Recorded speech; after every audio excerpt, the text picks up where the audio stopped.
बेटा 2 minute wait कर लेते हैं, और भी स्टूडेंट्स ऐड हो जाए फिर क्लास स्टार्ट करते हैं, ठीक है?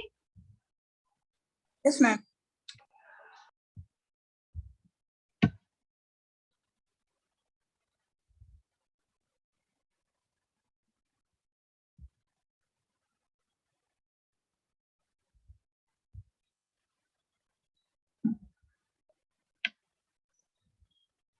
बस 2 मिनट वेट कर लीजिए, और भी स्टूडेंट्स ऐड हो जाएंगे फिर क्लास स्टार्ट हो गई है।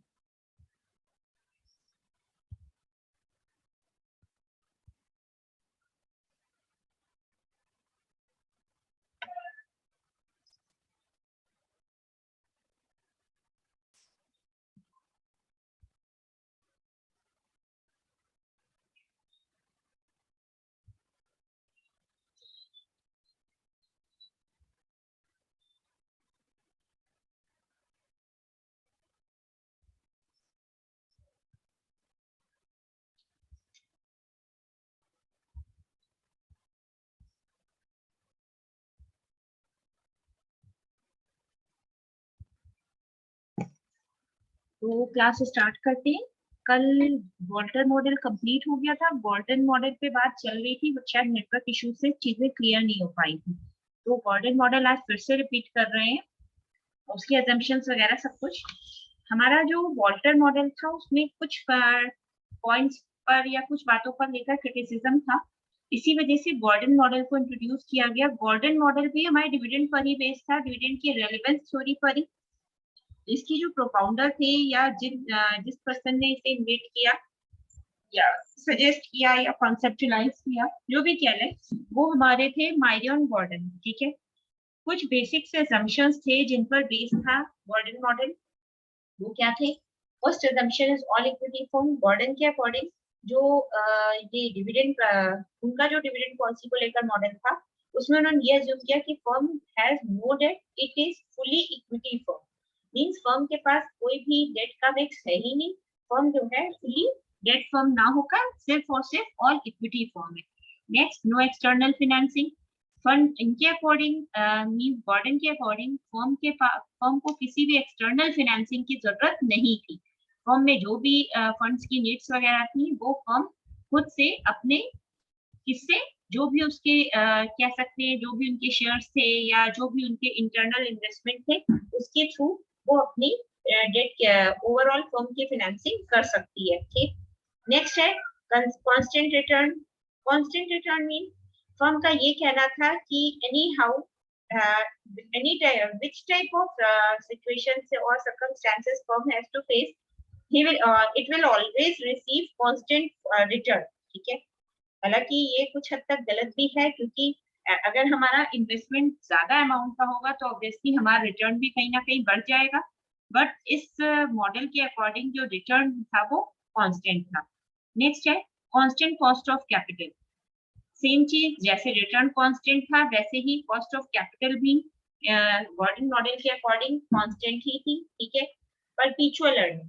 नेक्स्ट हमारा assumption है परपेचुअल अर्निंग। परपेचुअल मींस हमने पहले भी बता रखा था कॉस्ट ऑफ कैपिटल में, जिसका कोई भी रिडम्पशन पीरियड या मैच्योरिटी टाइम पीरियड नहीं होता है, वो हमारे परपेचुअल कहलाते हैं। परपेचुअल अर्निंग मीन फर्म जो है उसको क्या था कि जो भी उसकी अर्निंग है वो परपेचुअल है, मींस जिसका कोई भी means indefinitely long time period से फर्म की अर्निंग हो तो रही है, साथ ही साथ भी वो अर्निंग कर रही है उसमें ये भी है कि फर्म को उस अर्निंग का कोई भी ये कह सकते हैं कि वो लॉन्ग टर्म टाइम पीरियड से है ही, और साथ ही साथ रिडम्पशन कोई टाइम पीरियड नहीं है। नेक्स्ट क्या है? No taxes. इस मॉडल के अकॉर्डिंग फर्म को किसी टाइप का कोई भी टैक्स भी नहीं पे करना था। नेक्स्ट है constant retention ratio. Constant retention ratio से मींस दो टाइप के रेशियो होते हैं, एक हमारा पे आउट रेशियो होता है, दूसरा हमारा रिटेंशन रेशियो होता है। इसके इस मॉडल के अकॉर्डिंग जो भी फर्म है उसको जो भी retention ratio means retain earnings के फॉर्म में जो भी अमाउंट वो अपने पास सेव करके रख रही है फर्म, वो ओवरऑल हर सिचुएशन में कांस्टेंट रहेगा, ठीक है? नेक्स्ट है cost of capital greater than the growth rate. Cost of capital means जो ग्रोथ रेट है वो, और जो कॉस्ट ऑफ कैपिटल है उसके अकॉर्डिंग जो है जो भी हमारा रिटर्न है या जो हमारा इन्वेस्टमेंट है उस पर जो कॉस्ट हमें मिल रही है वो क्या होगी, हमेशा ज्यादा होगी, किससे, ग्रोथ रेट से। ठीक है, ये हमारे बेसिक कुछ assumptions थे गॉर्डन मॉडल के। अब बात करते हैं गॉर्डन मॉडल का जो भी फॉर्मूला है। वहां पे अभी तक हम लोग नॉर्मल डिविडेंड की बात कर रहे थे, ठीक है, जो अर्निंग हो रही थी उसकी बात करें, मींस अर्निंग पर शेयर। उसके बाद डिविडेंड पर शेयर की बात कर रहे थे, ठीक है। यहाँ पे एक टर्म और इंक्रीज होकर आ रहा है जिसे हम कह रहे हैं ग्रोथ का, ठीक है। तो फॉर्मूला हमारा क्या बन रहा है, P is equal to E within bracket 1 minus B upon K minus B R. बच्चों एक सेकेंड रुकिए, एक सेकेंड बस।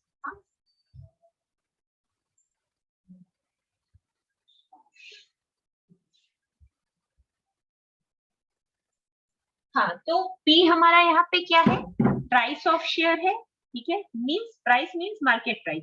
ई हमारा ईपीएस कह ले या ई कह ले, सेम थिंग है, अर्निंग पर शेयर। नेक्स्ट है बी, बी हमारा है retention ratio. Retention ratio means retained earning के फॉर्म में हम कितना अमाउंट अपने पास होल्ड करके रख रहे हैं। 1 माइनस बी जो कहा गया है वही हमारा डी बाई पी रेशियो है। डीपी रेशियो मीन जो अभी हम लोगों ने प्रीवियस मॉडल में भी पढ़ा था कि जो हम अर्निंग अपनी अर्निंग का जो परसेंटेज हम डिस्ट्रीब्यूट कर रहे हैं in the form of dividend, ठीक है। केई हमारी क्या है, कॉस्ट ऑफ कैपिटल है। नेक्स्ट बी आर जो यहाँ पे टर्म यूज हुआ है, ये बी आर हमने कंबाइंड में यूज किया है। बेसिकली ओवरऑल ये जी मीन्स ग्रोथ को शो करता है। DR means G is equal to G, which is growth rate या rate of return on investment on all equity firm, ठीक है। अब हम क्या कर रहे हैं, एक क्वेश्चन देख रहे हैं। क्वेश्चन हमारा क्या दे रखा है, कॉस्ट ऑफ कैपिटल दे रखी है और शेयर की अर्निंग पर शेयर दे रखा है, ठीक है। और हमें जो फॉर्म है उसके रेट ऑफ रिटर्न दे रखे हैं, 3 टाइप के रेट ऑफ रिटर्न दे रखे हैं इनके, और इन्हीं के लिए अलग अलग हमें डीपी रेशियोज भी दे रखे हैं और साथ ही साथ रिटेंशन रेशियो भी दे रखे हैं। हमें सिर्फ फॉर्मूले में वैल्यू पुट करनी है, ठीक है। तो एक मिनट, ये हमारा फॉर्मूला है P is equal to E 1 minus B upon K minus B R. अब यहाँ हमने फॉर्मूला में वैल्यू रखी। बी हमारा क्या है, रिटेंशन रेशियो होता है, तो वो हमें यहाँ एक केस में 90%, एक केस में 80% दे रखा है, ठीक है। अब हमें क्या करना है, फॉर्मूला है हमारा P इज इक्वल टू ई। ई हमें कितना दे रखा है, ये दे रखा है ई अर्निंग पर शेयर 15 रुपए, हमने ई की वैल्यू 15 रुपीज रखी। 1 माइनस बी, बी हमारा कितना है, रिटेंशन रेशियो मीन्स 90% कहें या 90/100 means 0.9 upon K minus B R. B R हमारा क्या होता है, ग्रोथ होती है, और जो के हमें दे रखा है वो यहाँ पे हमें दे रखा है cost of capital 11% minus growth हमें यहाँ कैसे हम निकालेंगे, बोलो बच्चों, बोल दो भाई। अरे बी दे रखा है, रेट ऑफ रिटर्न दे रखा है, रिटेंशन रेशियो दे रखा है। बी कितना दे रखा है, 90%, आर दे रखा है 12%। हमें ग्रोथ चाहिए होती है या बी आर चाहिए होता है, हम क्या करते हैं, इस रिटेंशन रेशियो को इस रेट ऑफ रिटर्न से मल्टीप्लाई कर देंगे। ये था 90% मतलब 0.9, ये था कितना 12% मतलब 0.12 को 0.9 से मल्टीप्लाई किया, हमारा आ गया 0.108। ये हमारी हो गई ग्रोथ। फॉर्मूले में वैल्यू रखी हमारी फर्स्ट केस के लिए, जबकि हमारा रेट ऑफ रिटर्न 12% है तो हमारी वैल्यू आ गई 750। सेम यही काम हमने सेकंड केस में किया, वहां पे हमारी वैल्यू आई 214 रुपीज 38 पैसे। नेक्स्ट है हमारा रेट ऑफ रिटर्न हमारा है 10%, ठीक है। उसके बाद हमें क्या दे रखा है, डीपी रेशियो 20% दे रखा है, रिटेंशन रेशियो 80%।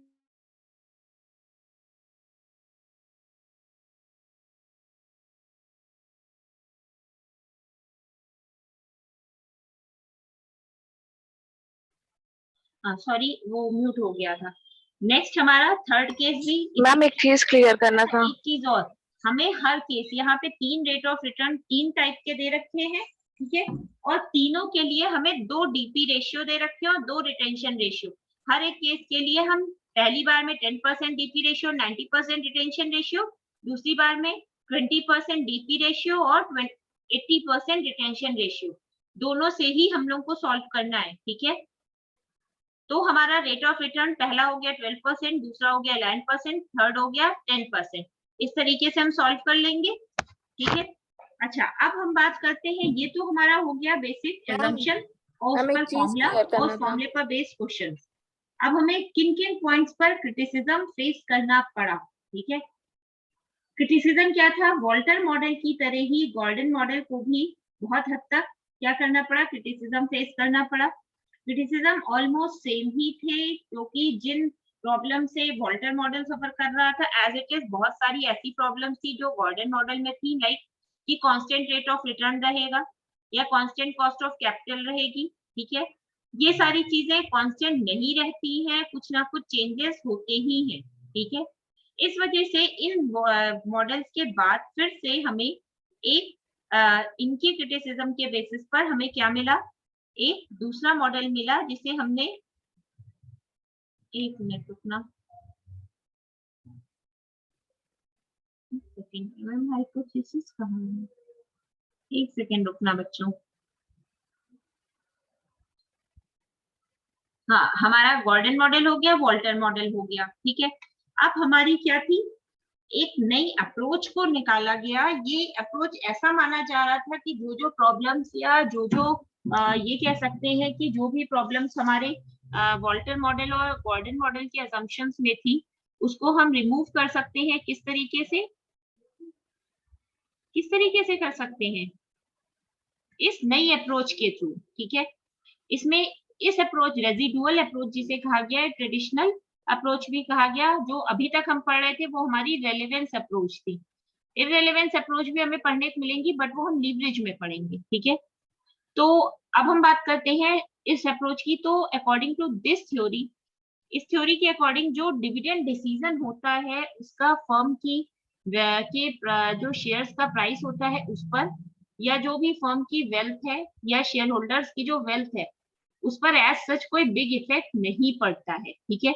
इसका मतलब ये क्या है, इररेलेवेंट होती है किससे, वैल्यूएशन ऑफ द फर्म। इसलिए जो अब तक हमने पढ़े थे वॉल्टर और गॉर्डन मॉडल, वो हमारे क्या थे, रेलेवेंस अप्रोच थी, और ये हमारी क्या है, इररेलेवेंस अप्रोच होती है, ठीक है।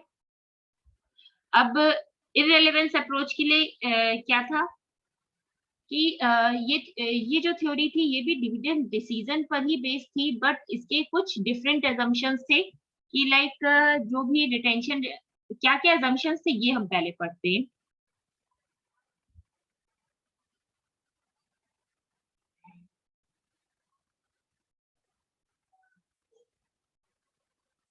मिस है शायद,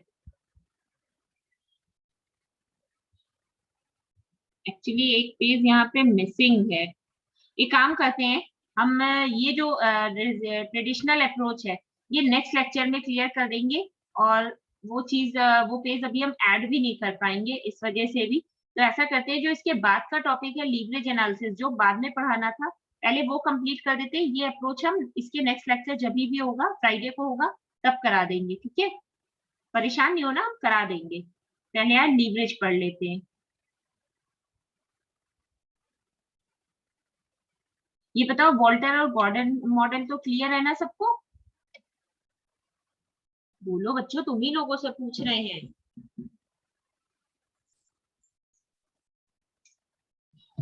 मैम आपको आवाज ही नहीं आ रही है।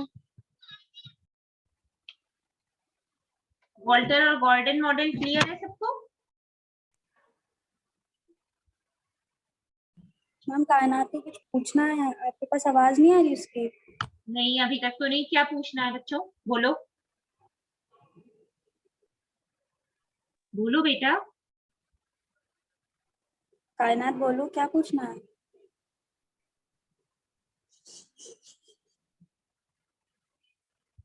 क्या पूछना है बच्चों, बताओ तो तब ना समझ में आएगा। मैम वो शायद लेफ्ट हो गई है, अभी ज्वाइन कर रही है तब पूछ रही है। तुम लोग एक सेकंड रुको, एक सेकंड।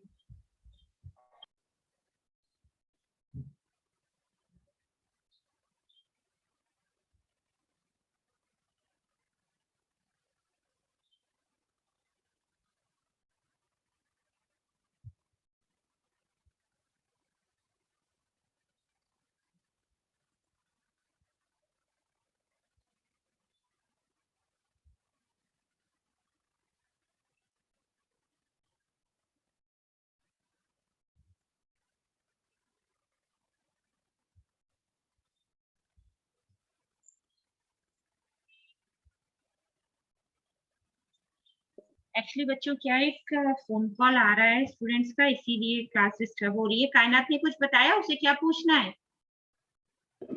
मैम अब आ रही है आवाज आपको? हाँ हाँ आ रही है, बताओ क्या समझ नहीं आ रहा है। मैम वो जो एक आप इसके पहले बताई थी ना, जॉर्डन फॉर्मूला वाला, हाँ हाँ हाँ हाँ। मैम उसमें एक था जो ई ब्रैकेट में 1 - b का था। वन तो माइनस मैम वो बी वन आर है ना, रुको रुको, अभी बता रहे, अभी तुरंत ही चीजें तुरंत की तुरंत क्लियर हो ना, तो वो ज्यादा सही रहता है। एक सेकेंड बस। ये था ना, P is equal to E within bracket 1 - b upon k - b। Ma'am वो हाँ समझ आया वो, लेकिन जो ये 1 - b है, हाँ तो हाँ। मैम यहाँ जो उसमें बॉक्स में बनाना है, तो वो 1 - d की वैल्यू तो 10 है, तो जीरो भैया पॉइंट वन नाइन आपने माइनस बी जो होता है, रुको जूम कर रहे हैं उससे और क्लियर होगा। ये हमारा क्या कहलाता है? डीपी रेशियो कहलाता है। देखो एक दो चीजें, दो डीपी रेशियो हमें दे रखे हैं। एक पहला डीपी रेशियो जबकि 10% है, तब हमारा रिटेंशन रेशियो 90%। ऑब्वियस सी बात है, अगर 10% तुम पे आउट कर रहे हो तो 90% अपने पास होल्ड करके रखोगे। नेक्स्ट डीपी रेशियो यस हमें मैम। दे रखा है 20%, तब हमारा रिटेंशन रेशियो है 80%। ठीक। अब जो हमें रेट ऑफ रिटर्न दे रखी है वो हमें तीन दे रखे हैं, 12%, 11%, 10%। हर एक एक इंडिविजुअल केस के लिए जब हम पहला ये 12% लेकर चल रहे हैं, उस केस में हमें एक बार में जब डीपी रेशियो हम 10% और रिटेंशन 90% रखेंगे, तब हमें निकालना है, जो कि ये देखो इधर किया गया है। ये देखो, अरे हाँ ये देखो, पहली बार जब हमने किया है तब हमने क्या रखा है? एक रिटेंशन रेशियो 90% रखा है और पे आउट रेशियो 10% रखा है। दूसरी बार में हमने क्या किया है? पे आउट रेशियो 20% रख दिया है, ये हमने 80% रखा है। अब बताओ, अब क्या नहीं क्लियर है? यस मैम, हो गया। तुम लोग ये सोच रहे हो ना कि कितने पार्ट्स हैं, क्वेश्चन में ध्यान दो बेटा। छोटी छोटी सी चीजें हैं, ये क्लियर एक ही बार में कर लो। यहाँ पे तुम्हें क्या दे रखा है? दो चीजें गिवन है, कौन कौन सी? कॉस्ट ऑफ कैपिटल और अर्निंग पर शेयर दे रखी है रुपीज में। ठीक। उसके बाद तुम्हें तीन अलग अलग अमाउंट के रेट ऑफ रिटर्न दे रखे हैं। ठीक। अब उसी के साथ साथ तुम्हें दो बार दो तरीके का, एक पे आउट रेशियो रिटेंशन रेशियो अलग दे रखा है, दूसरा पे आउट और रिटेंशन रेशियो अलग दे रखा है। अब तुम्हें क्या करना है? तुम्हें कैलकुलेट करनी है वैल्यू, जो हमारा शेयर है उसका प्राइस या स्टॉक की वैल्यू फाइंड करनी है किसी पर्टिकुलर फर्म के लिए। तो इन तीन वैल्यूज पर फाइंड करोगे, लेकिन इन तीन में अब पहले पर अगर हम आए तो हमें दो चीजें दे रखी है, दो केस दे रखे हैं समझो। पहले केस में हमें पे आउट और रिटेंशन अलग अलग दे रखा है, दूसरे केस में हमें पे आउट और रिटेंशन अलग अलग दे रखा है। हमें क्या करना है? हर एक एक केस के लिए दोनों अलग अलग पे आउट अलग अलग रिटेंशन सॉल्व करने। सेम वही चीज यहाँ पे नीचे देखो, पहला ये पार्ट है, इसमें देखो दो लगे हैं, एक बार में पे आउट 10%, दूसरी बार में पे आउट 20%। ठीक।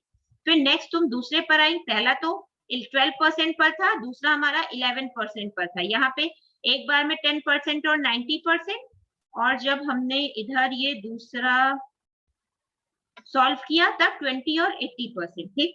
लास्ट थर्ड पार्ट में हमारा रेट ऑफ रिटर्न दे रखा है 10%। इसमें पहली बार में हमने सॉल्व किया तो हमारा पे आउट था 10 और 90%, दूसरी बार में पे आउट था 20 और 80%। अब क्लियर है?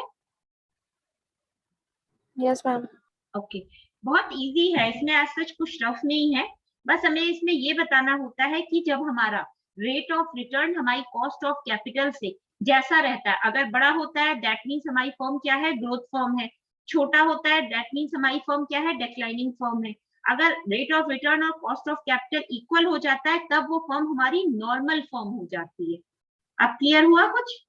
यही तो तीन टाइप की फर्म्स हमने कल एक्सप्लेन की थी, याद है? Yes ma'am. ठीक है, एक बार पीडीएफ देख लेना इसका। इसमें न्यूमेरिकल नहीं उतने पूछे जाते हैं, इसमें थ्योरी पार्ट जरूर पूछा जाता है, और न्यूमेरिकल के तौर पर नहीं, अलग से डिविडेंड पर फॉर्मूले डिविडेंड बेस्ड मॉडल पूछे जा सकते हैं। तीन होते हैं, एक शायद इधर जो अभी हमें एमएम पढ़ाना था, एमएम मॉडल मिलर मोदिग्लियानी, जिसका यहाँ पे क्रिटिसिज्म देख रहे हो, वो इधर बीच में कोई एक पेज हमसे मिस हो गया है। तो वो जब फ्राइडे को इसके बाद लेक्चर, जब कल तो लेक्चर होना नहीं है, तो वो तब पढ़ा देंगे। इसीलिए आज क्या कर रहे हैं? लीवरेज एनालिसिस बता दे रहे हैं। कोई दिक्कत तो नहीं है ना इससे? No ma'am. क्योंकि हमें तो अपना टॉपिक कवर करना ही है ना, इसलिए।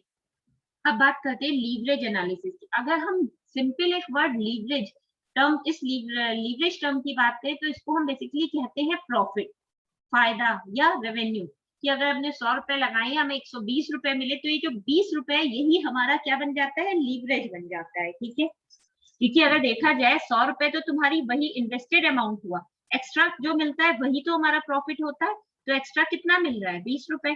अब लीवरेज की हम फर्म के तौर पर अगर यूज करते हैं कि इन द फर्म लीवरेज का क्या यूज है या कैसे उसे डिफाइन करें, तो क्या कह सकते हैं, leverage means use of assets and sources of funds having fixed cost in order to increase the potential returns to shareholders.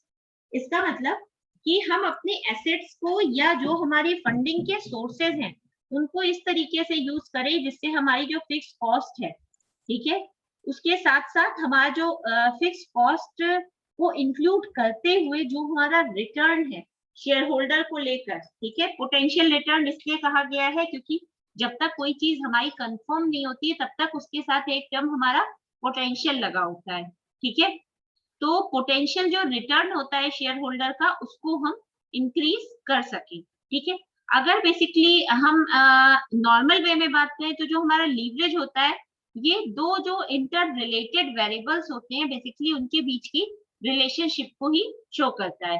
But अगर फर्म के रिगार्डिंग या फाइनेंसिंग के रिगार्डिंग बात करें तो ये यही होता है कि हम अपने फंड्स जो हैं उनको या जो भी हमारी एसेट्स हैं उनको हम इस तरीके से यूज करते हैं या यूटिलाइज करते हैं जिससे हम अपने पोटेंशियल जो भी रिटर्न है उस अमाउंट को हम इंक्रीज कर सकें। ठीक है, लीवरेज एनालिसिस बेसिकली इसमें हम लीवरेज जो होते हैं फर्म से रिलेटेड उनकी हम एनालिसिस करते हैं। हमारे जो लीवरेज होते हैं वो 3 टाइप के होते हैं, एक होता है फाइनेंशियल लीवरेज, दूसरा होता है ऑपरेटिंग लीवरेज, तीसरा होता है हमारा कंपोजिट लीवरेज। ये जो कंपोजिट लीवरेज होता है ये हमारा कंपोजिट इसलिए नाम रखा गया है क्योंकि ये फाइनेंशियल और ऑपरेटिंग दोनों का ही कंबाइंड फॉर्म होती है।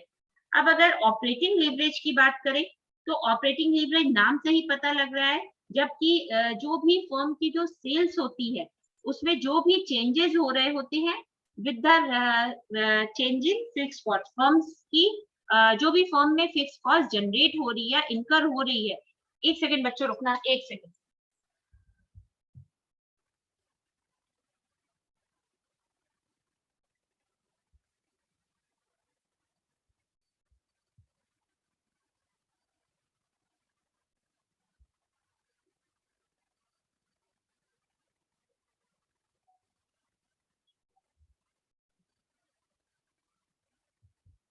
हाँ, जो भी फर्म में सेल्स हो रही है, ठीक है, गुड्स या सर्विसेज, यहाँ हम बात नहीं करेंगे क्योंकि बेसिकली हम फाइनेंस के पार्ट पर बात कर रहे हैं, तो हम सिर्फ एक फर्म की बात कर रहे हैं कि फर्म में सेल्स जनरेट होने से या सेल्स इनकर होने से जो भी फिक्स कॉस्ट में चेंजेस आ रहे हैं, यही चेंजेस, इन्हीं चेंजेस का रेशियो जो होता है वो हमारा ऑपरेटिंग लीवरेज कहलाता है।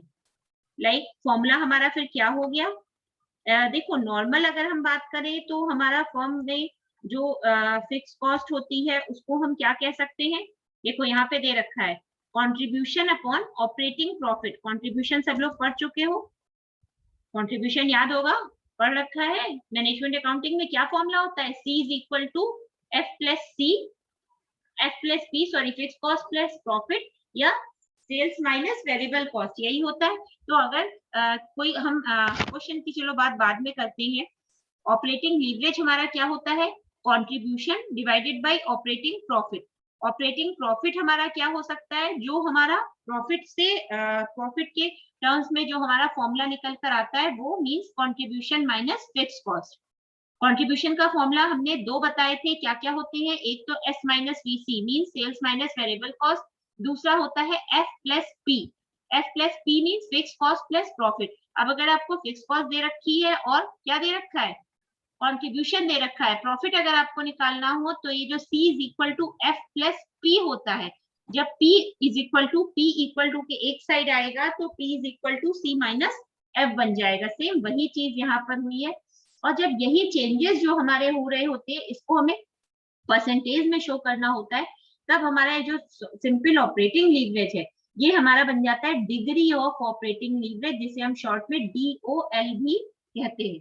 इसका फॉर्मूला क्या होता है, percentage changes in EBIT upon percentage change in sales revenue. EBIT हमारी क्या होती है, earning before interest and taxes, वो प्रॉफिट जो हमारा तब तक का होता है जब तक हमने इंटरेस्ट और टैक्स नहीं पे किए होते हैं। और जब हम उसको डिवाइड करते हैं percentage change in sales revenue, हमारे सेल्स से जो भी हमारा रेवेन्यू जनरेट हो रहा है, ठीक है।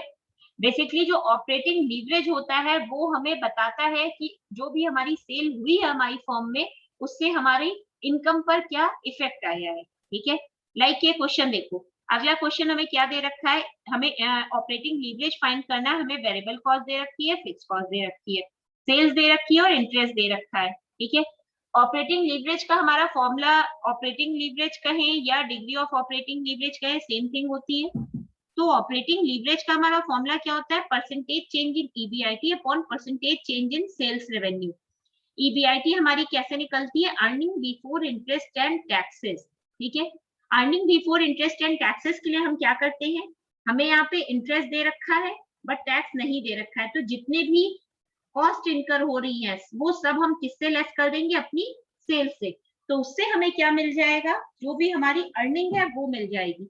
कैसे करेंगे, अब सेल्स कितनी है हमारी यहाँ पे 50,000, माइनस हम सेल्स में क्या करेंगे, जो भी हमारी वेरिएबल कॉस्ट है और जो भी फिक्स कॉस्ट है दोनों को हम आपस में माइनस कर देंगे। तो हमारी सेल्स में 50,000 थी, इसमें से हमने अपनी वेरिएबल कॉस्ट माइनस की, कितना आया 25,000, 50 में 25 किया तो कितना आया 25,000।